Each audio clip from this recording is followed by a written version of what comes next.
Te doy la bienvenida a nuestro episodio de hoy. Hoy con una invitada y con un tema que yo creo que muchos hemos pasado, que estoy estresado, que qué voy a hacer, que no dormí, que qué ansiedad, que me estoy mordiendo las uñas, que la alimentación está mal. Bueno, un mundo de cosas que nos pasan en emoción, cuerpo y lenguaje, que vamos a ir de la mano de una experta en el tema de estrés, ansiedad, a que nos diga, nos cuente y nos enseñe qué es eso, cómo hacerlo y cómo reconocerlo en nuestro cuerpo para poderlo gestionar. Me encanta esta invitada porque además para mí fue un apoyo muy importante en un momento de altísimo nivel de estrés por allá en pandemia. Entonces ya conversaremos de eso. Mi invitada es Natalia Pardo, la doctora Natalia Pardo. Bienvenida, bienvenida a este lugar, a este espacio y gracias por abrirte a enseñarnos en esta conversación. ¿Quién es Natalia? Ay, Nori, bueno, primero agradecerte porque sé que esta es tu casa, porque sé que tu trabajo es un tercer hijo, porque lo admiro y porque te conozco y te quiero, de corazón te quiero, entonces estoy feliz de estar acá. Natalia, pues es muchas cosas, digamos que en el ejercicio profesional, yo soy una mujer que tiene una mirada muy distinta a la medicina, o sea, eso me ha acompañado hace muchos años. Y tuve la fortuna de tener unos maestros que me empezaron a mostrar que había una necesidad y unas formas de abordaje y de miradas terapéuticas diferente a lo que yo tenía en educación. O sea, la medicina, digamos, en su formación es muy, pues, te amputa, yo creo que nos amputa mucho en muchos sentidos. Para mí cuando yo me gradué y empecé como a integrar el ser humano y la biología era muy difícil. Nosotros no tenemos eso, nosotros no sabemos cómo integrar la persona a los procesos biológicos, Ok. ¿cierto? Eso no nos lo enseñan en la carrera y cuando tú te gradúas te empiezas a dar cuenta que los procesos biológicos son el reflejo de todos los procesos de ese ser humano. Entonces había como una necesidad para mí de entender esto distinto y yo lo decía en mi verbalización, yo les decía, es que yo no quiero ser una médica común y corriente, yo no quiero ser común y corriente. Y no porque yo esté desvirtuando el trabajo de los médicos, pues soy médica y lo hago y en el ejercicio profesional se nota, pero digamos que para mí era una mirada que se quedaba corta dentro de lo que yo quería, como esas ansias de comprender ese todo, ¿cierto? Ujú. Y fui integrando a través de, como te digo, estos profesores que me empezaron a enseñar a pensar distinto, a mirar distinto al paciente, a preguntar distinto, a asociar cosas. Ve, pero ¿por qué se infartó? Era hipertenso, sufría de algo antes, no, ándate a preguntarle, eso es muy raro, uno no se infarta en la víspera.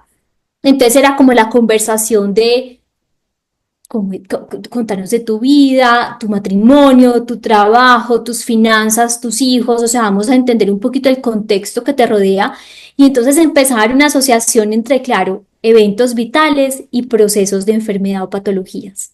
Ay, a ver, eso me encanta, a ver. Muy lindo, entonces yo empecé esa asociación en un proceso de investigación con el doctor Eduardo Medina.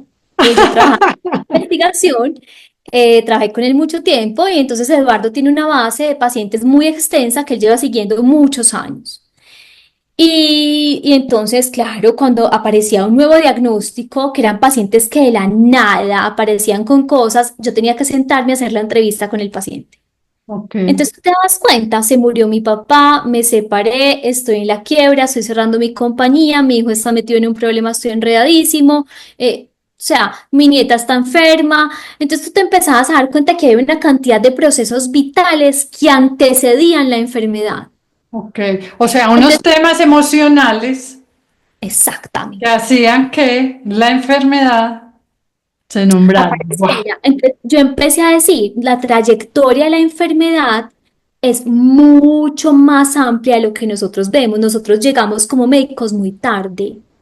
O sea, la trayectoria y el recorrido es muy largo. Obviamente eso depende de cada paciente, de las bases, las estructuras, pero digamos que hay una trayectoria y un recorrido que nosotros no vemos.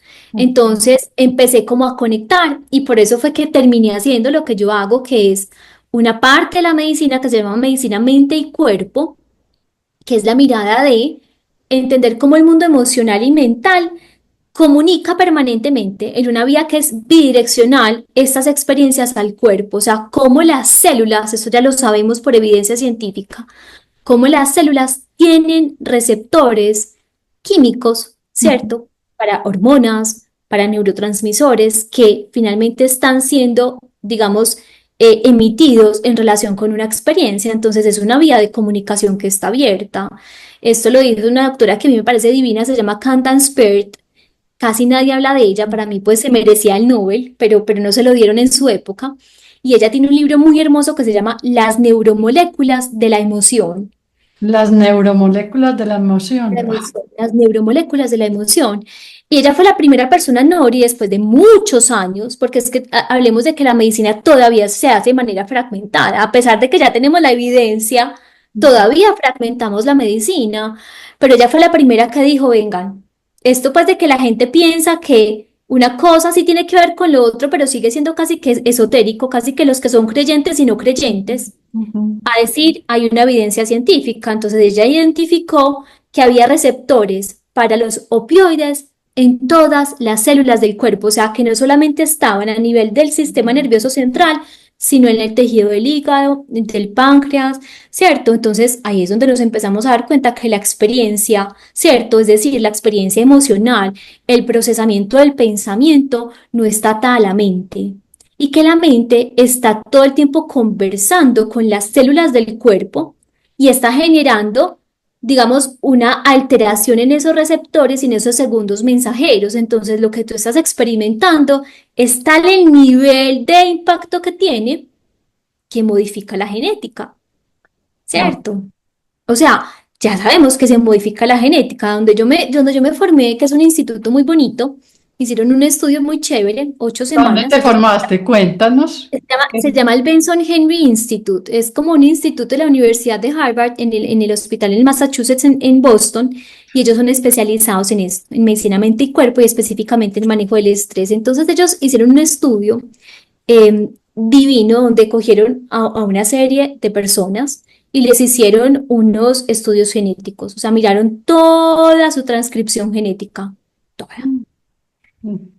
Les enseñaron a meditar, Wow. ¿cierto? Y los mandaron para la casa y les dijeron, ustedes van a hacer esta práctica meditativa, que era una meditación contemplativa, que para los que no saben mucho de estas técnicas es silencio y quietud. O sea, la meditación contemplativa es silencio y quietud 30 minutos al día, ¿cierto? Qué Respiración, silencio y delicia. quietud, 8 semanas continuas. Ok. Y después de 8 semanas volvieron a hacer la misma medición del transcriptoma genético y había cambiado. Wow. Entonces, pues entonces mira el nivel de dimensión. Estos obviamente son estudios que son pequeños, que son cortes pequeñas y que por eso la ciencia dice que el nivel de impacto todavía está por verse, pero ya son indicios que son muy significativos. O sea, uno pensar que uno pone a meditar 30 minutos a una persona 8 semanas y hay cambios en la genética. ¿Cierto? Como esto prende y apaga genes. O sea, como el mundo mental y emocional prende y apaga genes. Entonces no quiere decir que es que yo pues me enfermé por esto, pero quiere decir que sí es uno de los elementos dentro de una ecuación que por lo general es multicausal, que tiene un peso, ¿cierto? Y que hay que mirarlo, porque esa experiencia sí puede tener unas implicaciones en el desarrollo de la enfermedad. Wow, me encanta, o sea, me encanta, creo que explicado y mostrado así es que hay una realidad, hay una realidad donde me enfermo, pero también tengo la capacidad de sanarme. Totalmente, Y, y- totalmente. y solo en este ejemplo que estás poniendo de esta investigación, y podemos sumarle otras cosas, pero yo me quiero devolver antes de entrar ahí, y es, yo cómo empiezo a identificar que estoy viviendo una situación de estrés, porque ahorita dijiste es que los médicos llegamos tarde, pero yo creo que los pacientes también nos demoramos en decir, es que esto es estrés, es que estoy en un cuadro de ansiedad. Entonces, ¿cómo disminuimos como los tiempos de encontrémonos y ayudémonos? Pero ¿cómo lo empiezo a identificar? Yo creo que lo primero que es importante decir es que el lenguaje crea realidad. el lenguaje crea realidad, ¿cierto? Y tú eso lo sabes muy bien. Entonces, cuando uno hace una identificación equivocada de lo que estoy experimentando, pues digamos que la reacción y el procesamiento va a ser equivocado. Entonces, por eso es muy importante uno ser cuidadoso en qué es lo que estoy sintiendo. Y de hecho, parte de lo que estamos haciendo con las generaciones ahora es darles ese vocabulario emocional que nosotros, de pronto, las generaciones de nosotros y de aquí para arriba, pues somos muy carentes, ¿cierto? No sabemos muy bien qué estoy experimentando. Entonces, una parte es conciencia, o sea, porque la conciencia que te lleva a hacer un poquito de exploración y de autoobservación para yo entender yo qué siento y cómo lo siento. Primera cosa que es fundamental, ¿cierto? Ok. Ahora, antes de entrar en esa parte, me quiero dedicar como a las definiciones que son fundamentales y es, ¿qué es estrés entonces, Nati? Entonces, el estrés es una respuesta adaptativa. O sea, lo primero que hay que decir es que el estrés es necesario, natural y esperado dentro de la vida, ¿cierto? Es una respuesta que compromete tanto la parte psicológica como biológica, ¿cierto? Ujú. Y que se desarrolla en relación con un evento que uno percibe como una amenaza. Ok, ok. Y se diferencia de la ansiedad Me por cosas encanta. muy sutiles, pero que son importantísimas verlas, y es que la amenaza en el estrés es real. O Ujú. sea, cuando yo soy estresado, yo tengo una amenaza real. Es que estoy estresado porque tengo parcial a las 10 de la mañana y yo no he estudiado. Pues es que con razón estás estresado, ¿cierto? O sea, es una amenaza real. Tienes un examen, no estás preparado, te sientes en esa sensación. La ansiedad es cuando lo que yo percibo como una amenaza proviene de un imaginario. Wow. O sea, está en el futuro, me imaginaría que va a pasar. O sea, Yo yo me imagino, acabo, yo me anticipo, yo catastrofizo, pero son escenarios que son poco probables que ocurran. Es decir, cuando yo miro la probabilidad de que yo pierda el examen que tengo a las 10 de la mañana porque no he estudiado es alta, sí, ¿cierto? Pero que yo pierda la carrera, que me saquen de la carrera, que ya no pueda semestre, que me quede sin cupo, eso ya es un imaginario catastrofizado, que ya es ansiedad. Entonces, porque es muy difícil diferenciarlos, porque muchas veces lo que empieza siendo estrés termina convirtiéndose en ansiedad porque el componente mental lo amplifica. clarísimo. Uy, clarísimo esa ¿Tiene definición. sentido? Entonces es muy importante porque la gente dice estoy ansioso. Sí, pero muchas veces esa ansiedad es más por un detonante específico, una circunstancia que se puede palpar. O sea, es que Nati, yo estoy ansioso porque me estoy separando. Pues claro, o sea, tienes una amenaza es real, está ocurriendo. Lo que pasa es que ya la creación de cómo tú te estás parando en relación con ese evento es lo que le está sumando probablemente un componente de ansiedad a una experiencia que es estresante. Entonces, Ok. muchas veces coexisten los dos escenarios, ¿cierto? Entonces, por eso es que es importante hacer esa aclaración. Ahora, ¿qué es lo interesante? Que independiente de si es estrés o ansiedad, como yo tengo es una respuesta de amenaza, ambas involucran a nivel ya físico la activación del sistema nervioso simpático, que es el sistema de alerta y de alarma, O sea, me ponen que pone en reacción. tensión. ¿Qué hace el sistema simpático? El sistema simpático tiene dos funciones fundamentales. Uno es transformar las vías de activación cerebral. O sea, esto cambia la forma como mi cerebro se activa y qué zonas son predominantes durante esa respuesta. Ok, ok. ¿Cierto? Entonces, uno ve cómo en la respuesta de estrés o de ansiedad o las respuestas que activen sistema de alerta y de alarma, que son varias, Ujú. pero todas las que conduzcan a esa activación del sistema simpático van a generar una estimulación de los centros de alerta y de alarma cerebral, que son el complejo amigdalino, ¿cierto? Ok. Entonces, uno por lo general, a nivel, digamos, mental, va a empezar a experimentar cambios en la conducta y en el procesamiento de la información. ¿Qué se ve a nivel de la conducta? Esa respuesta amigdalina que habla de reactividad, de irritabilidad, ¿cierto? Que te está hablando de hipervigilancia, entonces yo veo mucho más riesgos de lo que realmente hay, todo el mundo me parece raro, me parece que cualquier rodadero va a matar a mi muchachito, pues cierto, como que empiezo a mirar demasiado desde la hipervigilancia riesgos que son sobredimensionados. empiezo a tener pensamientos negativos y catastróficos, entonces yo empiezo a catastrofizarlo todo, me van a echar del trabajo, no voy a tener con qué pagar la hipoteca de la casa, me va a dejar la señora, nada, nada, nada, y de ahí sigue toda la línea de pensamientos catastróficos que a uno se le puedan ocurrir, que son rumiantes, es decir, no cesan, No que sé. son intrusivos, no se van, y que muchas veces son obsesivos, Ok, ¿cierto? ok, ok. Entonces, Entonces, una pregunta de Nati. Esa respuesta al estrés viene también de otras respuestas anteriores al estrés. ¿Es aprendido? ¿Es repetitivo? ¿O de pronto aparece hoy una cosa que a mí no me generaba estrés y yo empecé a sentir sí, estrés? es que es una reacción a la amenaza, que por lo general todos estamos en esa línea. O sea, si tú coges, la mayoría vamos a reaccionar así porque es una respuesta biológica. Ok.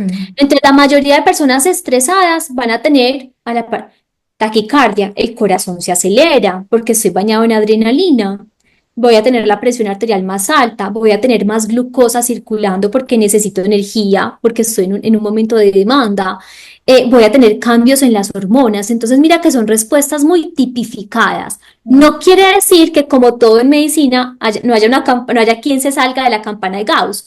Pero en general eso es lo que vamos a ver en la mayoría de los pacientes, como se activan unas zonas cerebrales, se bloquea la corteza prefrontal y se activan todas esas vías simpáticas fisiológicas. Entonces, yo muchas veces lo que siento al final es una sensación física súper desagradable, que es la sensación de la adrenalina, cuando tengo exceso de adrenalina. Entonces yo me siento acelerado, a mí la respiración no me entra, el corazón no para, ¿cierto? Yo no me hallo, yo tengo un vacío en la boca del estómago, yo tengo un taco acá en el pecho. Eso ya cuando ya es prolongado, cuando ya los niveles de esa sensación es muy intensa y cuando ya es interferente, ya es patológico. O sea, ahí es donde uno deja de decir, esta respuesta es adaptativa.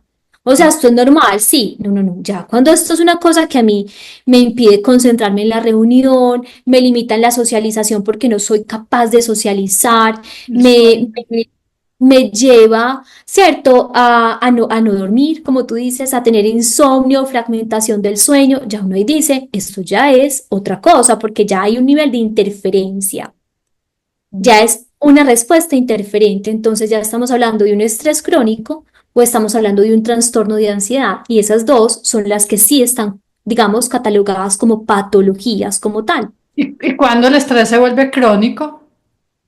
Es una respuesta muy bonita porque mira, la evidencia científica hasta ahora no tiene un tiempo determinado. Por lo general las enfermedades se habla de cronicidad en el tiempo. Entonces tú dices, por ejemplo, una sinusitis es crónica pasadas 14 días, ¿cierto? Pero acá no funciona así. Acá no hay un tiempo determinado. Lo que habla de cronicidad es, básicamente hasta ahora tenemos que hay dos marcadores, porque son dos marcadores que nos hablan de cronicidad. Uno es que el paciente tenga descenso de una hormona que se llama la DHEA, de hidroepiandrosterona sulfato, o dos, que el paciente ya tenga incluso, digamos, comportamientos catabólicos, que tenga pérdida de la masa muscular, ¿cierto? Que sea como un paciente que ya esté en una fase de desgaste. Eso habla de cronicidad hasta ahora. Sin embargo, hay muchas otras cosas que ya te hablan de cronicidad antes de eso, ¿cierto? También hay autores que dicen cronicidades ya cuando esto es ya es un, digamos, un detonante que se sostiene en el tiempo. No es de un día, ni de 2 días, ni tres, sino que ya es un tiempo prolongado para llevar a un paciente, digamos, a una demanda que lo va a conducir a un desgaste. Ya se podría hablar de cronicidad, pero no es tan exacta la definición de estrés crónico. Y ansiedad, cuando ya la ansiedad se vuelve patológica, como lo dijiste, ¿cuáles son mis señales para decir patológico? Necesito Cuando, consultar. cuando ya hay interferencia, o sea, cuando ya la preocupación que yo tengo es excesiva. O sea, hasta las cosas rutinarias se me vuelven grandes, grandes preocupaciones. Es que Nati, se me olvidó el nombre de mi tía y yo pues no soy capaz de concebir que a mí se me haya olvidado el nombre de mi tía. Una tía que nunca veo, que nunca está, que sí es mi tía, pero Entonces se me vuelve obsesiva la preocupación, ¿cierto? Me obsesiono con preocupaciones, son excesivas, me acompañan en todos los momentos del día. Entonces ya Ok. ahí es donde yo les digo, eso es una gran alerta. O sea, cuando yo siento que el nivel de preocupación interfiere con todo, con la capacidad de experimentar placer, de sostener una conversación, de estar en un almuerzo almorzando, ¿cierto? De estar en el carro escuchando música, cuando tengo este diálogo interior que es incesante, aunque yo no lo quiero. Yo no quiero y él viene y me atrapa y me secuestra y no me suelta. Eso es preocupante, o sea, eso es un signo de alerta y de alarma cuando me altera el sueño. Es de las cosas por las que más consultan los pacientes. O sea, la mayoría de mis pacientes que tienen procesos de ansiedad empiezan por el sueño. Me está costando más dormirme y además porque somos muy buenos buscando mecanismos, digamos, de rescate, ¿cierto? Entonces lo que hacemos es, como me está costando dormirme, pues yo me tomo una copita de vino, como me está costando dormirme, entonces como que vamos embolatando un poquito eso, porque no, porque ¿sabes qué se hace? Que se convierte como en una caja de Pandora, que yo creo que la persona cuando sabe que si abre esa caja se le viene todo encima, como que ya es demasiado evidente que aquí hay algo y que voy a tener que confrontarlo porque ya, pues ya lo abrí, ¿cierto? Entonces, primero también, no solamente es que tienen muy baja conciencia, como tú decías, sino que también somos muy buenos en evadir. En evadir que tenemos que entender. Entonces, los síntomas los demeritamos, los síntomas lo que hacemos es subestimarlos, suprimirlos para no tener que hacernos cargo.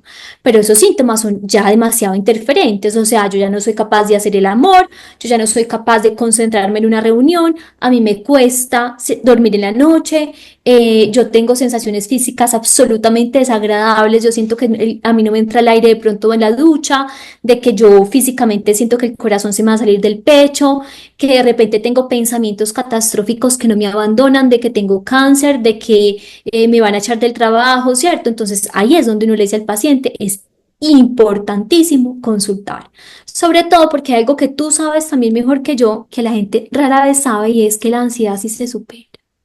La ansiedad. La ansiedad sí se supera. Ay, qué Pues bueno. sí se supera, o sea, cierto, Se no es puede algo que uno tenga tratar. que Y el manejo continuar del estrés también. y el estrés también, entonces esto sí tiene salida, ¿cierto? No es algo que yo no pueda, sí tiene una salida y lo bonito es eso, como ver esos procesos cómo se despliegan y van generando esa sensación de esperanza en torno a algo que para muchos es complejo. Nati, ¿cuánto hay también de ese aplazar una cita médica con un médico especialista en esto que normalmente están en el mundo de la psiquiatría, que se ha catalogado como, ¿será que estoy loco? ¿Y yo cómo voy a ir allá? Y a mí me da pena que me vean donde ese médico y el miedo a, tengo una enfermedad mental.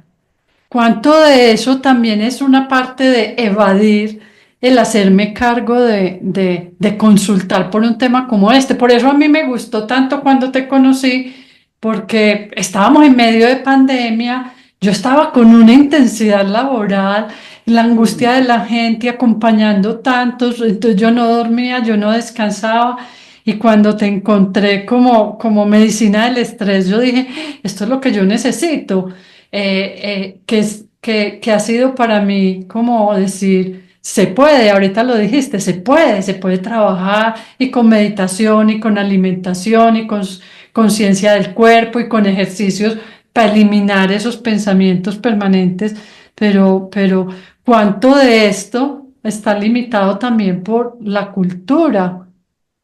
Demasiado. Yo creo que afortunadamente hoy es un tema del que se habla más y eso ha generado una apertura mayor, incluso para las generaciones, digamos, nuestros hijos y los adolescentes que hoy vemos, creo que hoy tienen un espacio diferente para explorar estos aspectos de la vida. Sin embargo, yo creo que ahí se unen dos cosas, tengo que decirlo. Se une por un lado el ejercicio de yo tengo que ser capaz con esto. Yo puedo solo. Yo puedo solo porque pensamos que el dolor físico es algo que sí está por fuera de nuestra capacidad de control, pero el dolor del alma es algo que podemos controlar. Entonces es muy particular porque nosotros perdemos de vista digamos que la capacidad de controlar es limitada. O sea, uno tiene injerencia sobre ciertos elementos, pero hay experiencias que muchas veces nos van a superar, tanto en el cuerpo como en el alma, ¿cierto? Y que eso no habla de incapacidad del ser humano per se. Entonces, mira que mucho es la interpretación y la estructura mental que nosotros tenemos en relación a eso. Y esa mirada de incapacidad, entonces casi que llegar a estas consultas es aceptar que yo tengo una incapacidad o que yo soy inferior a otros. Ujú, ujú, ujú. Entonces, esa creencia ya genera una limitante muy No me grande para... puedo mostrar vulnerable, yo tengo que ser fuerte, pues es que la edad que tengo, es que con lo que hago, con mi profesión, hay un mundo de es que yo no puedo. Y hay un segundo elemento fundamental y es que nosotros siempre buscamos justificar o validar nuestras emociones desde el contexto exterior. Entonces, tengo una historia muy bonita de una paciente que quiero mucho y hace unos días me contaba en la consulta, me dijo, estoy muy preocupada, el domingo fui a acostar a Antonia, Antonia es su hija de 8 años, y mientras la acostaba me dijo, mamá, mamá, es que yo me siento muy mal, y le dijo, pero ¿qué es lo que tienes? Es que yo tengo como un vacío acá, mamá, como un vacío, como si algo malo fuera a pasar, no sé qué es, pero siento como acá como si algo malo fuera a pasar. Entonces, la reacción de la mamá, obviamente, común en muchos de nosotros, fue, a ver, cálmate, ¿cierto? Ven, pensemos qué te puede estar pasando. ¿Tuviste algún problema con tu hermano? ¿Estás preocupada porque tu papá? ¿Tienes miedo porque mañana tienes que ir al colegio? ¿Tienes un problema con alguna amiguita, tu profesora? Entonces ella se fue haciendo todo el 360 a ver qué era lo que pasaba. Y sabes que se encontró que no había nada. Nada, que la profesora estaba querida, que no tenía problema con las amigas, que el papá era divino, o sea, nada.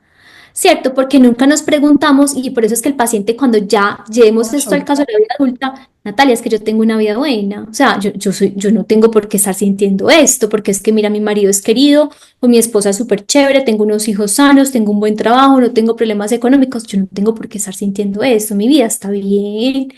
Entonces, ahí es donde la pregunta grande es, pero ¿dónde están, o sea, tu cabeza dónde está centrada? O sea, tus pensamientos a dónde se ubican, porque es que el mundo interior es tan o más grande que el mundo exterior. Entonces, cierto, Gorda, ¿tú qué estabas pensando? Ven, ven, miremos, revisemos un poquito en dónde han estado tus pensamientos estos días o en el día de hoy, ¿cierto? Pero entonces ahí es donde uno empieza a darse cuenta que es que yo no tengo que justificar desde el afuera, yo tengo que ir a explorar también en el adentro, yo dónde estoy ubicada, ¿cierto? En mis pensamientos y en las emociones que eso me despiertan, porque es que los pensamientos, ¿cierto? Van a generar unas emociones.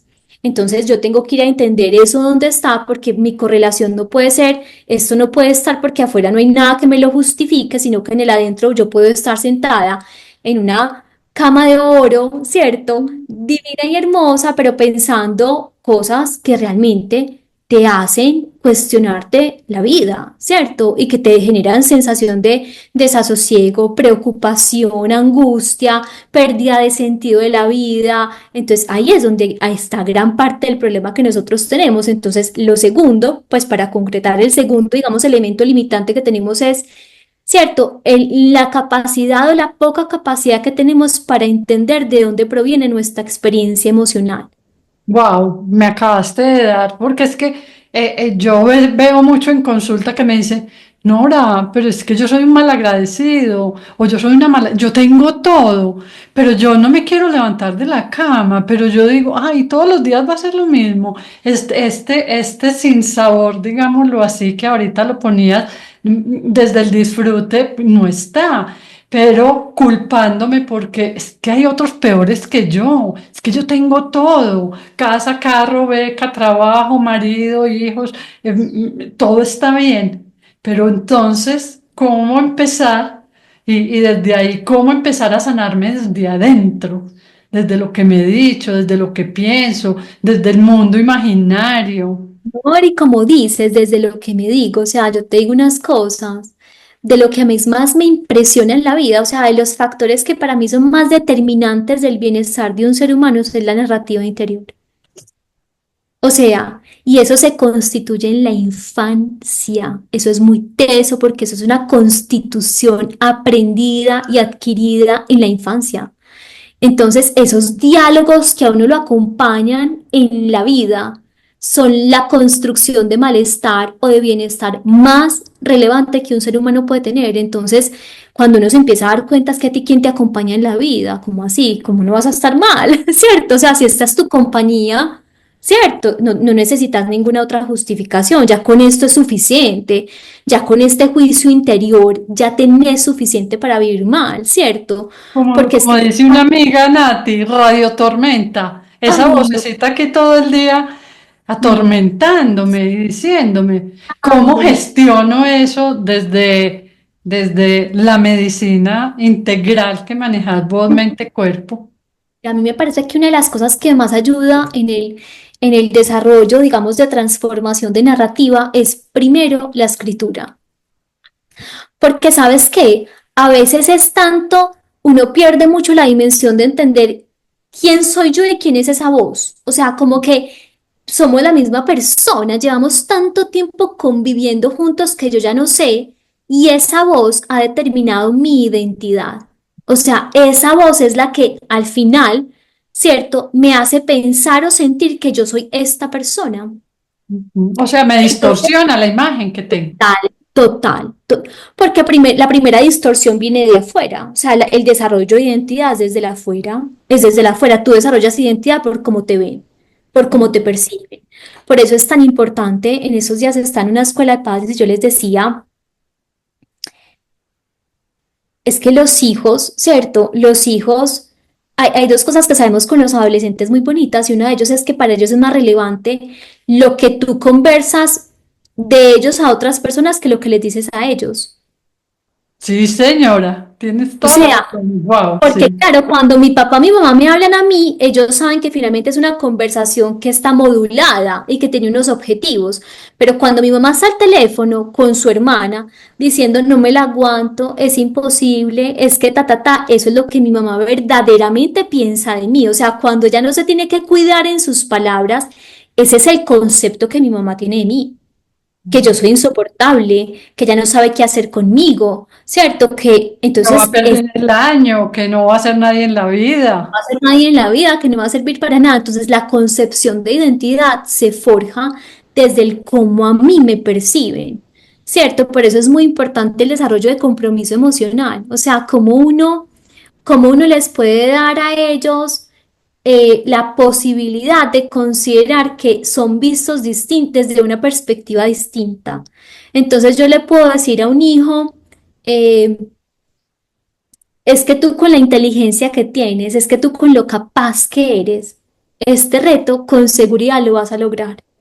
Entonces mira que ahí ya le estoy diciendo, yo creo en ti, yo confío Yo en ti, yo confío en tus capacidades y eso ya le da a él una identidad de mi mamá piensa de mi bien. Y puede que haya perdiendo la materia, pero yo le estoy generando un compromiso emocional. Yo le estoy diciendo, mira, apúntale a la persona que quieres ser, porque yo creo que lo puedes lograr, ¿cierto? Pero nos desviamos un montón del tema, entonces volviendo como a la base, es el ejercicio de, claro, esa voz interior, la narrativa escrita ayuda mucho a ver la distorsión, a empezar uno a decir, pucha, es que esto es lo que yo pienso todo el día y eso es lo que yo me digo a mí, y eso es lo que yo pienso de la vida, y eso es lo que yo pienso de... Entonces, ya de entrada como que le da, lo hace tangible, hace que un mundo que sea tan efímero, que pase como por debajo del radar, ¿cierto? Ujú. Empiece como a verse y que podamos detectar cosas, ¿cierto? Pero de ahí viene un ejercicio muy bonito de yo tengo que empezarme a parar en esos pensamientos, a ponerles un límite y a generar una transformación de ellos. Entonces el proceso de límite, de resignificación de esa narrativa es fundamental y es muy desgastante, porque es que imagínate uno todo el tiempo estar pendiente de ello, porque me estoy, a ver, perdón, yo porque me estoy diciendo eso, y a ver, ¿y eso de dónde viene? No, y eso sí es coherente con lo que yo pienso hoy de la vida y de mis cosas, no, entonces a ver qué es lo que yo pienso de la vida hoy. Entonces es un ejercicio que requiere constancia, pero que claramente yo creo que transforma la vida de un ser humano. Nati, me salen como tantas preguntas y yo digo así como dijiste y nos desviamos porque es que este es un tema gigante y creo que está afectando por todos los lados a todos, nos está afectando de una o de otra manera y entonces es como ese imaginario también está puesto. Yo estoy viendo a estas generaciones y veo lo que pasa en redes sociales, cómo me comparo con el otro y cuánto eso que está pasando, y lo digo por mí. Yo llevo casi un año desaparecida de redes porque yo empecé a decir, ay, qué estrés, esto me estresa, hay que publicar 3 veces al día, tengo que hacer esto y tengo que publicar frase y video y hacer. Y yo empecé a decir, qué estrés, yo me quiero meter en ese estrés, pero paréntesis del mío es cuando yo veo a estas personas diciendo, es que tienen todo, es que viven felices, es que yo porque me levanto llorando y yo veo que todo el mundo en redes está súper bien. Entonces, ¿cuánto ese punto está impactando también el bienestar integral? Porque me estoy comparando sin mucho criterio. Yo a muchos les he dicho cuando vienen aquí y es que yo muestro ahí como cuando voy a la fiesta y estoy conquistando, pues yo me voy hermosa. Yo no le muestro la otra cara mía. Entonces, ¿qué estamos poniendo ahí? Pero estamos creyendo que eso es el todo. A mí me parece muy peligroso el ejercicio comparativo. Mm. Siempre me parece peligroso. Hay una frase del Desiderata que dice, si te comparas te volverás vano o amargo, es decir, o me voy a sentir inferior o superior y ninguna de las dos realmente generan bienestar. Pues no es una mirada equilibrada de nada. Entonces la comparación, digamos que es peligrosa, ¿cierto? Sobre todo cuando se hace desde un punto de inseguridad. O sea, si una persona segura de sí misma hace un efecto, digamos, un ejercicio comparativo, probablemente esto va a ser desde un lugar de distancia donde la comparación no va a estar relacionada con su sensación de valía, sino simplemente con un ejercicio de observar unos elementos que pueden estar o no estar, ¿cierto? Pero no me dan ni más ni menos valor del que yo tengo. Pero la gente por lo general no se compara desde un lugar donde está tranquilo o se siente, digamos, realmente capaz de reconocer la valía o el valor que tiene como persona. Entonces las redes sociales han generado una distorsión de la realidad y lo que han hecho es abrir demasiado la brecha entre las expectativas y lo que realmente es la vida. Y digamos, como una filosofía bonita que habla de que esa distancia entre esas expectativas y esa realidad se conoce como el delta de la felicidad. Entonces, entre más distancia tú tengas de esos dos elementos, más sensación de vacío. Más Entonces, dice infelicidad. más felicidad.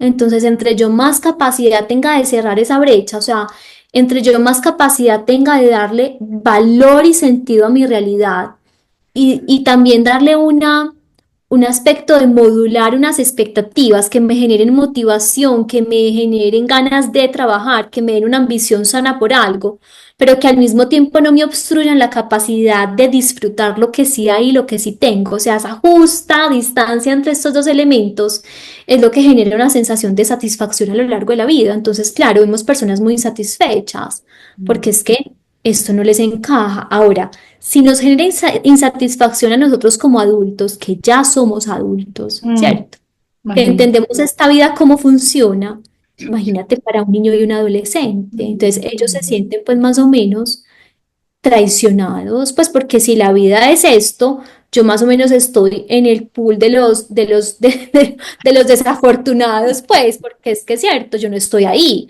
no tengo el cuerpo, no tengo la casa, no tengo el novio, no viajo cada 8 días, no gano 150 millones de pesos mensuales, ese no soy yo, pero ellos creen que esa es la vida. Y cuando ven, y yo digo mucho, cuando ven la realidad que somos nosotros no damos una realidad atractiva. Nosotros hoy No no es vivimos, aspiracional. nosotros hoy no tenemos una vida que sea aspiracional, no la tenemos, o Mm. sea, no la tenemos. Entonces es muy teso porque ellos se quedan en un limbo entre yo creo que esta es la vida y me doy cuenta que no es, pero además la vida es la que tiene mi mamá. No, qué jartera, pues esto es lo que me espera. No, yo no quiero vivir así. Fo. Pues entonces al final es un limbo muy teso donde ellos no saben dónde ubicarse y las redes sociales cada vez, digamos que acrecentan esa sensación de distancia entre estos dos elementos y nosotros también le sumamos en eso que te digo, en, en, en desafortunadamente estar tan desconectados de cosas profundas de la vida que no nos permite. Sí, yo creo que es eso, no permite que tengamos una realidad atractiva, ¿cierto? Pero es porque no somos capaces de transmitirla desde ese lugar ni de sentirla desde ese lugar. Yo creo, oyéndote, Nati, que si fuéramos capaces, o si no desde la capacidad, sino que implementáramos más esa meditación contemplativa, el ser, el estar, el aquí y el ahora del que tanto nos han hablado, cómo volverlo y volver a lo simple. Eso suena muy bonito, pero cuando yo estoy en un alto nivel de ansiedad, cuando estoy en un ataque de pánico, cuando estoy con un estrés ya crónico, ¿cómo hacer para parar, para decir, como les digo yo, pidan cita donde Natalia, vayan donde Natalia? ¿Cómo empezar a porque es que a veces es como, ¿y con qué cuerpo? Es que no tengo aliento, no, es que no me provoca, es que no soy capaz. Entonces, por la demora en consultar. Entonces, ¿cómo poderlo hacer o qué estrategias técnicas nos puedes regalar aquí para quienes nos están escuchando? Porque de verdad todos tenemos a alguien alrededor que está viviendo o por un alto nivel de estrés o en una ansiedad que ya se está volviendo patológica. Entonces, ¿cómo acompañar? Mira, yo creo que lo primero importante es ansiedad, siempre consultar. O sea, cuando Siempre. estamos hablando de ansiedad y cuando estamos hablando de ataques de pánico, siempre, siempre consultar, porque el nivel de limitación es tan grande que las consecuencias pueden ser muy complejas.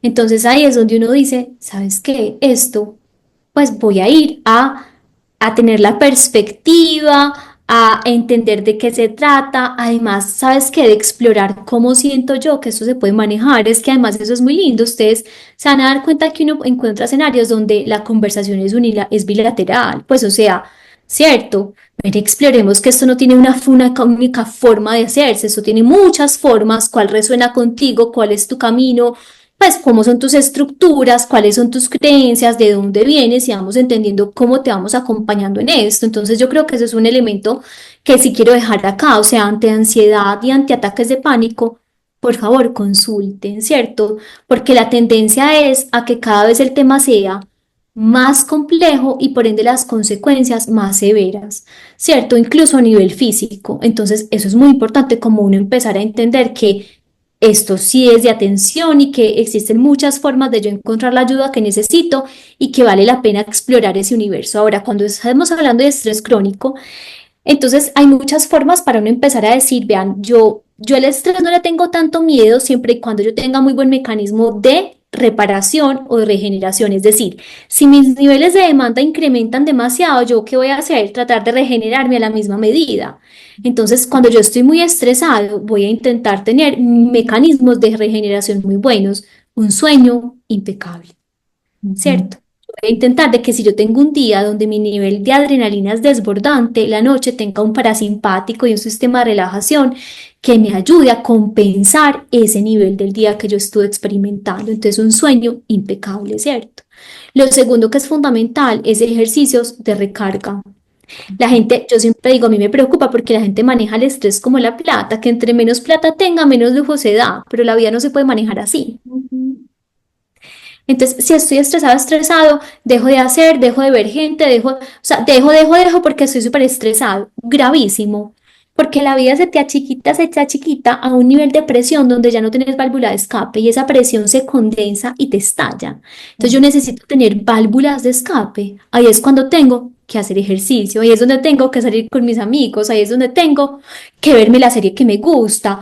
Ahora, tengo que dosificarlo según la capacidad que tenga. Entonces, es que no alcanzo a hacer 2 horas de ejercicio, no, pero es que haces 20 minutos y es una delicia, ¿cierto? Es que no puedo salir pero salís una vez cada 15 días y también te das un espacio, entonces son espacios de recarga, es capacidad de uno en medio de la adversidad acceder al placer. Ok, me encanta. Eso genera equilibrio, eso genera sensación de balance y te mantiene conectado con la vida. Eso me encanta. Conectado con la vida, con las posibilidades. Total.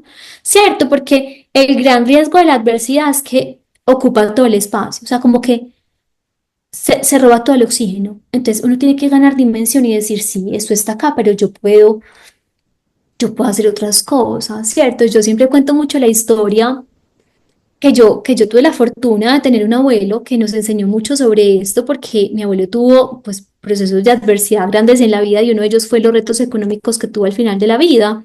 Y yo me acuerdo que eran unos problemas importantes, muy importantes, pero este hombre se sentaba en la mesa de su finca y se disfrutaba. Pero es que cuando yo te digo disfrutaba, era realmente se disfrutaba la empanada con la copa de aguardiente que se tomaba. Pues para él eso era el fin del mundo. Entonces nos dio esa capacidad de uno decir, uno cómo puedes tener semejantes problemas y estar sentado totalmente abstraído como si estuviera en una realidad diferente disfrutándose de esto. Y eso no es una capacidad única que mi abuelo tenía, eso es un ejercicio de desarrollar y de cultivar eso, de entender que si uno se pierde el hilo conductor en la adversidad, uno se le va la vida y el sentido de la vida, y esto ya se empieza a convertir en depresión, ¿cierto? Ya no es adversidad, sino que yo ya para qué, qué sentido tiene estar acá. Claro, si yo no soy fruto de nada, yo para qué estoy acá. Entonces, eso es importante, como que mantener el balance, esa perspectiva. Si me estoy haciendo entender, Nori, con ese concepto. Clarísimo, ¿no? Es clarísimo porque es que además estas son herramientas que tenemos todos a la mano. Aquí hay una herramienta de la que no has hablado mucho, que te conocí y me enseñaste y enseño lo que me enseñaste, de la respiración. Entonces, es como decir, hay unos elementos muy a la mano que Total. cómo puedo usar yo y solo el imaginarme a tu abuelo sentado con la copa de aguardiente y la empanada así estuviera en quiebra total, es decir, puede ser más simple. Sí. Y tocaste otro tema, es que me están quedando como un mundo de temas aquí en el tintero y yo digo, Nati, no se me vaya todavía, espéreme, porque tocaste la depresión que también está catalogada con qué miedo la depresión o que yo simplemente digo, como me llegan a mí personas jóvenes y me dicen, es que no puedo llorar porque es que me deprimo y yo no me puedo deprimir. Entonces, también como con lo que eso empieza a pasar y con el estigma que hay son enfermedades mentales. Entonces, para mí hoy me están mostrando como dentro de todo el panorama es el nivel de conciencia es indispensable. El Indispensable. hacerme cargo hay que hacerlo. Consultar hay que consultar, porque es Mari, que es que ahí te voy a interrumpir. Yo siempre le digo al paciente, es que la conciencia sin coherencia no sirve para nada. mm, Para nada. O sea, ¿de qué sirve que tú sepas que tienes eso si no haces nada al respecto? Pues de nada. O sea, y ojo con esto, el desarrollo de conciencia no soluciona el problema. es la primera, para mí es como primero, es como empezarlo a La ver. primera, pero el desarrollo del problema es conductual. Mm, Eso es así.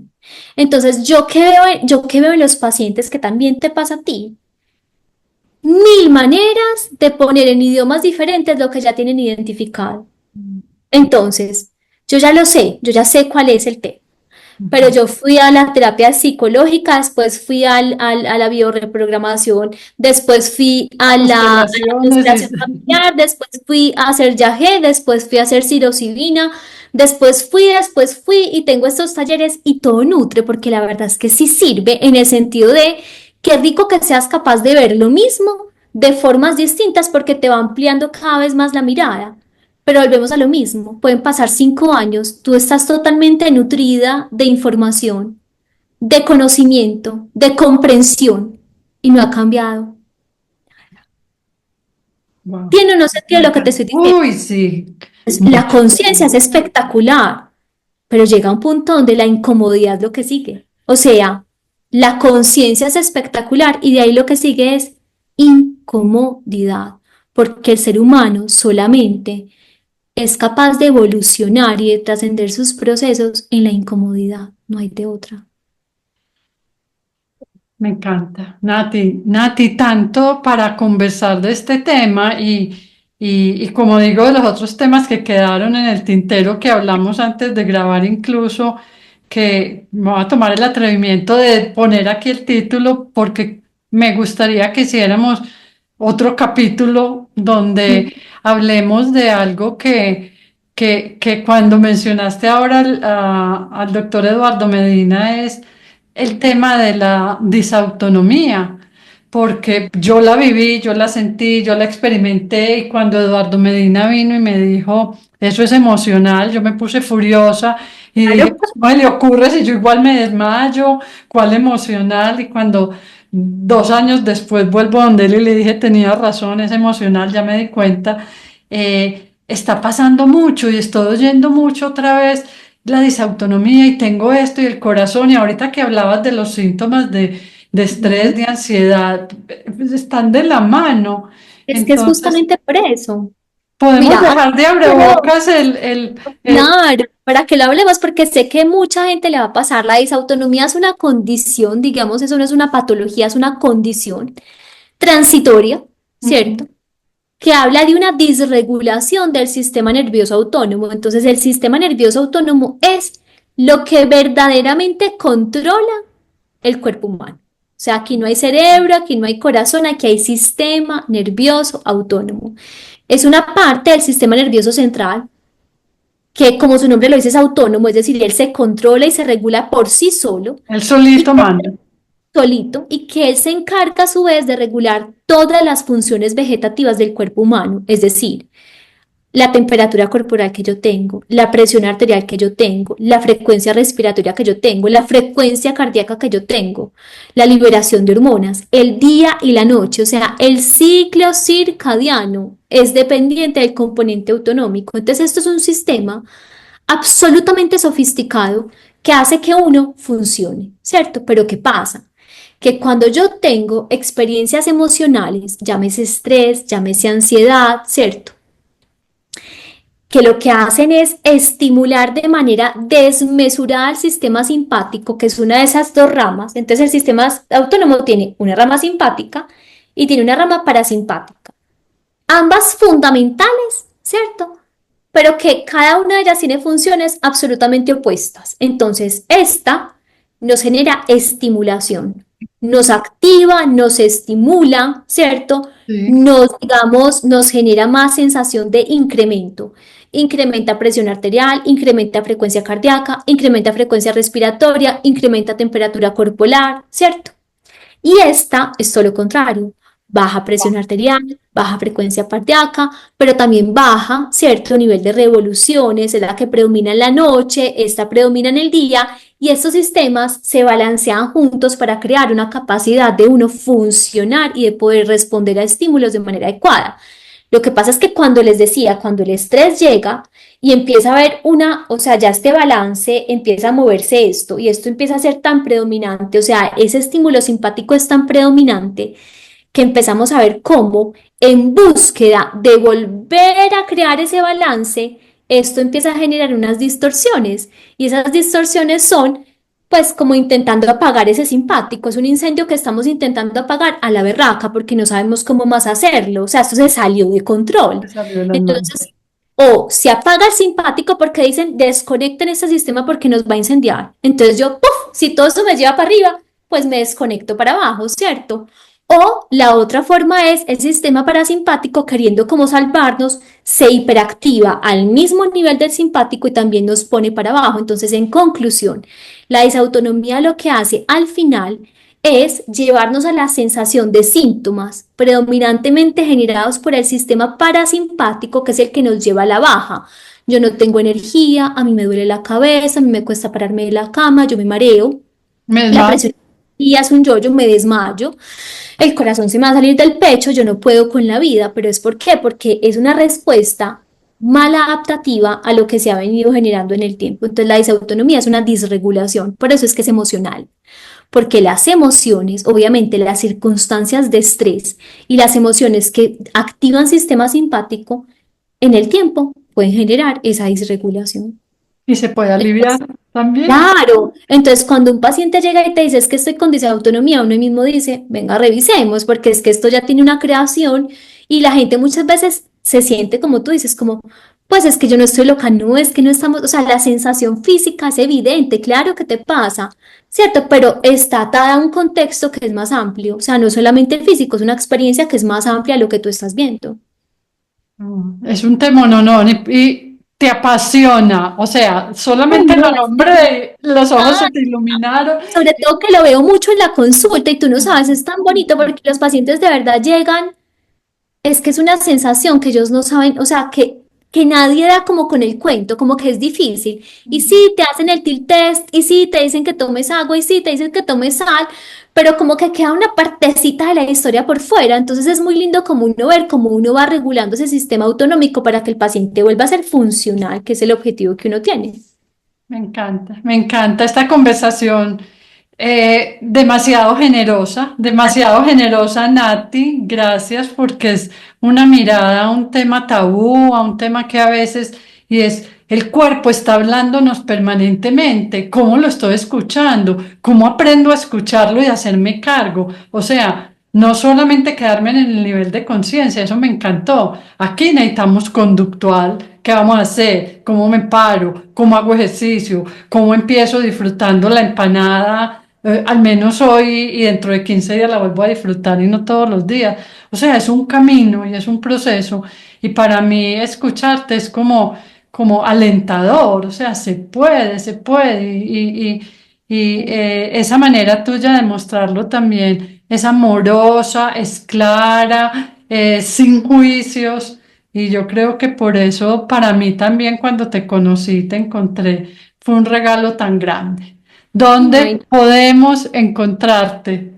bueno, entonces a mí me encuentran en la Torre Médica del Tesoro, en el consultorio 1049. El teléfono es 315-597-5464. Y en las redes sociales, Nori, tú les compartes porque es un nombre un poquito enredado, pero es body/mind/care. Entonces ahí también comparto a veces información rico para los que quieran. A ti, enormemente agradecida. Disfruté más que tú seguramente este Ay, espacio. me lo gocé. No, gracias por pensar en mí, por tenerme en cuenta y porque yo amo sacar la medicina del consultorio. Me parece que estos Ay, espacios son demasiado importantes. un regalo muy grande porque lo pones muy manual, muy fácil de lograr. Y quedamos con la tarea de grabar disautonomía Pues, y otras afecciones parecidas, porque sé lo que has trabajado en el tema y creo que a muchos nos encantaría escucharte. con Gracias el infinitas. Voy a abrazo. dejar aquí todos los datos para que encuentren a Natalia y bueno, podemos seguir aprendiendo todos los días de la mano de personas tan íntegras como tú y como tan claras y amorosas. Así que gracias infinitas por Un esto. abrazote. Nos veremos próximamente. Chao.